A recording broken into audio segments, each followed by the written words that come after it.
If you're a regular listener of the This Week in Photo podcast right here on the TWiP network with Frederick Van Johnson, you may know the name Martin Bailey. Martin is a regular guest host on that podcast. He's also a Tokyo-based nature and wildlife photographer, and today he will discuss with me one of his shots of dancing cranes called QI2 on this episode of Behind the Shot.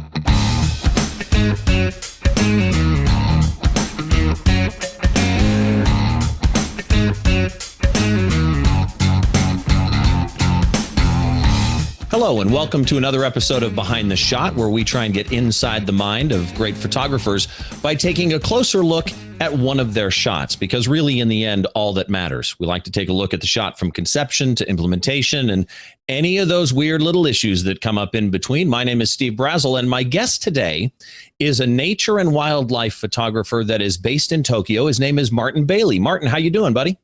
I'm doing great. Thanks very much, Steve. Thanks for having me on your show. It's my pleasure. You've got some amazing work, and one of the things that's exciting to me is always seeing the type of work that you don't shoot normally, and I'm not a nature and wildlife photographer, and I'm definitely not based in Tokyo. Tell me a little bit about yourself. Yeah, well, I'm as you can probably tell from the accent, I'm originally from England. Moved to Japan 25 years ago now, and I fell in love with the people think of Japan as being the bustling sort of city side, but it's actually got a lot of beautiful natural wildlife and landscapes. And I sort of just fell in love with it. And, fast forward 20 years or so, and I'm ditching a really good job for a quarter of the pay doing photography full time. And I just, it's turned out that photography just drew me in. It went from a hobby to a passion, and I'm now, doing this full time. And, the nature is everywhere if you're prepared to jump in a car for an hour or two, especially in the cities. And so it's really just sort of engulfed me and become my life. So some of the type of stuff that you shoot is only an hour away from Tokyo?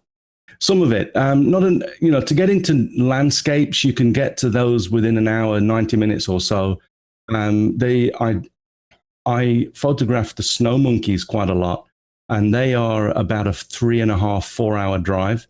And a lot of the most spectacular winter wildlife that I've been photographing for 10 years or so now you have to get on a plane. That's a domestic flight up to the northern island of Japan called Hokkaido. Still, 3 hours even for the snow monkeys for something so unusual isn't that bad. Now, along with being, quote unquote, a professional photographer, you do a number of different things. You've been into podcasting for quite some time. Yeah. You're an avid blogger. You are a Gura Gear Pro, an X-Rite Colorati member, Craft and Vision author. You do a lot of different things. You wear a lot of different hats, and you've been published in a number of different places. Tell me some of the places you've been published. Well, as far as my work being published, for example, X-Rite used one of my snow monkey images on a worldwide campaign of theirs.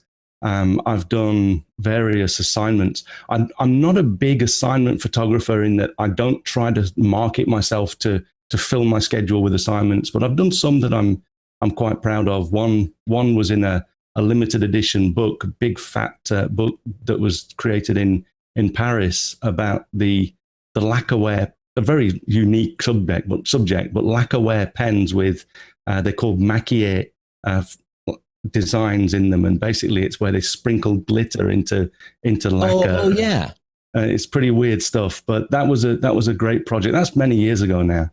Now I also see you had some stuff used by Korean Air. You've been in popular photography, and you've even done exhibitions, both joint, but you've even had a solo exhibition as well. Yeah. My solo exhibition I did that in 2010 when I quit my old day job. It was me putting a stake in the ground saying, this is my work at the point when I flip from being a part-time photographer to full-time. And I wanted to just sort of say, this is me right now. And I'll probably do another one in a few years' time and exclude everything from before when, from while I was doing another job. I don't think it's that big a thing, but it was a turning point for me. And so I feel as though I want to put another stake in the ground in a few years.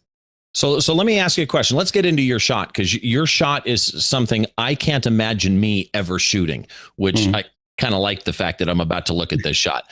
Tell me a little about the shot. Is there a name for it? Yeah. So it's called QI2, and I actually just call it the letter Q and the letter I, number 2. And the reason for this is that the Japanese word for a mating dance for this kind of ritual that we'll look at with the birds is QI. So QI means to want to be loved. And so the mating ritual or the mating dance that is called QI. And so I just used so that it was easy to write in English. I just used the letters QI. And this is just the second in a series. It's like pepper number 8 or whatever. Let me bring this shot up on screen, because I think that this shot, when you first look at it, QI, does that translate to something? Yeah, literally, like I say, it means a mating ritual. And what are these birds? These are Japanese red-crowned cranes. They're beautiful. I'm curious because I don't have perspective in this shot to tell size. Are these big? Yeah, they're about 160 centimeters tall. So that's what, 4 feet, almost. Wow, so they're big birds. Yeah, they've got a 2.2, no more. I think about a 2.4 meter wingspan so basically if one was in my room here, it would be probably 1.5 times my height. So it's maybe 1 1/3 or so. So their wingspan is huge. They're an incredibly graceful bird. So when you're taking a shot like this, first of all, let's get into the technical end, right? Yeah. So what camera, lens, and exposure is this? So for this, I was using a Canon EOS 1D Mark IV. This was shot in 2011, 4 years ago. And I used a 600mm, a prime lens, a large super telephoto. And for this particular image, I had the aperture set at f8, ISO 400 for 320th of a second. And there are a few reasons why I selected that particular exposure, but we can get into that if you'd like. Yeah, I am curious because the wings are out. I'm guessing with a bird that large, that when those wings go out, they're moving fairly quickly. Right. So that's got to be part of the 320th portion. Yeah. So what made you choose the f8? Well, for f8, the reason for f8 is because with a lens this size, if you've got two birds dancing together, they've almost got to be on the same focus plane, the focal plane, to get them both in focus. But I didn't want to make much more in focus. So usually if I think that these birds are going to be, one is going to be significantly closer and another significantly far away, I'll go down to f11 or so. And even with f11, at 600mm, you've got a relatively shallow depth of field. But because of the lens compression of the zoom that you're using. Exactly. And so f8 is a nice sweet spot. If you can catch them like this when they're relatively close together, then f8 will get both birds sharp, but not much more. But even for the shutter speed of 320th of a second, normally for a bird in flight like this, even a big bird, I would probably want to be about a 600th or 800th of a second. But I actually, in situations like this, I want the snow to register well, and that means a tiny bit of movement. But also, if you look at the wingtips of the bird on the right side of the photograph, there's a little bit of movement there. And that comes from what is in reality a slightly slower shutter speed than usual for wildlife. Normally you'll go for faster, but I'm selecting slightly slower because I want to capture some of the dynamism, the movement. And you get that when you see a little bit of movement in wingtips. And that's the reasoning behind the shutter speed. It's interesting to me. I'm looking at this shot. You mentioned you mentioned snow, and there's actually two questions that I have on this. One is the position that they're in. I mean, obviously it's a mating dance, but is it common if you're shooting a Japanese red-crowned crane to come across two cranes doing this crossed position? It is. The thing with this is that you wouldn't know from this photograph, but there are actually about 100 to 150 birds in this area, all on that field of snow. And so what happens is the biggest challenge is actually getting getting a pair that are dancing, but no other cranes in the foreground or background. And so that's the bigger challenge. When they dance, they do. Honestly, it's like watching the ballet. They're the most graceful birds on the planet, and they come across as, you know, we sort of personify and think of these as humans, but you can almost see them or feel them like a pair of ballet dancers. And sometimes they'll cross their heads, sometimes they make wine glass shapes and things like that. But once they start dancing, it usually lasts, anything from 15 seconds to a minute or so. But the crazy thing about this shot, though, is that it had actually not been snowing. This was a tour of mine. I'd been traveling to the cranes, trying to get a photograph like this for about 8 years. And I'd got a lot of photos that I was really happy with. But the thing with this one is that for the first 2 days of my tour that we were in Hokkaido photographing the cranes, there'd been no falling snow. And so what that means is that the snow that's on the ground, it gets trampled, gets a little bit dirty, but there's also nothing in the air. And Jay Maisel, and I know that it comes in a different situation for him. He's talking about something different, but he actually said, never trust air that you can't see. And being a native New Yorker, I understand that that's different for him. But I love to have some sort of precipitation or something in the air that gives us atmosphere. And so we woke up on the third morning, and as we left the hotel, it was snowing. And I thought, okay, so if it's snowing, we were planning to go 2 hours north. We actually drove an hour back south to the cranes, and we spent you had already had the tour at this location before. Yeah, we were supposed to be going somewhere else on this day, but I'm the tour leader. I can do what I want. So, at least within reason. It's good to be king. But I said, okay, we're going to slight change of plans. We're going to drive back to the cranes. And we actually got back there. Let me see. This was shot at 9:24. So about half an hour after the crane center opened. So we arrived there. There were almost no other photographers there, and that's rare. Now you go there at 9 o'clock and the place is already packed. We walked in. The snow was falling quite heavily, beautifully, and all of my group, we lined up along this. There's like an enclosure where you're slightly lower down so that you look across the level of the snow. And we lined up, we got all of our tripods out, gimbal heads, long lenses. And how far away from the birds actually are you? We're probably about, depending on the birds, these were probably about 40 yards out, about 30 or 40 yards out.